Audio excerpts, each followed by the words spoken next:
चला तर मग आज रात्रीच्या जेवणात आपण बनवूया मच्छीचं कालवण।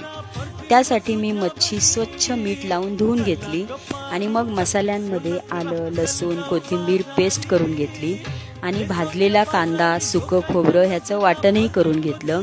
त्यातच मी घाटी मसाला, हळद, मीठ, बेडगी मिरची पावडर घेतली आणि नंतर मग कढईमध्ये तेल टाकून त्यात ठेचलेला लसूण, कढीपत्ता, हळद, थोडं लाल तिखट टाकून मच्छी थोडी परतून घेतली। त्यामुळे कसा मच्छीला वास राहत नाही।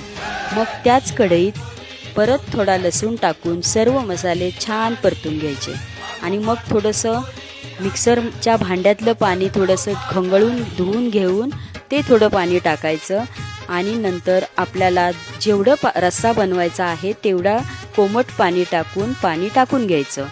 आणि मग आमच्याकडे जो इसूर बनवला जातो तो इसूर आपण थोडासा 2 चमचे घेऊन त्यात पाणी टाकून तो पण टाकून घ्यायचा।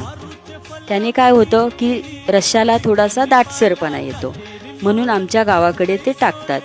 मग नंतर थोडं त्याला उकळी येईपर्यंत तसंच ठेवायचं। उकळी आल्यानंतर मच्छी टाकून घ्यायची आणि मग रस्सा उतरेपर्यंत त्याला शिजवून घ्यायचं आणि कोथिंबीर टाकून सर्व करायचं।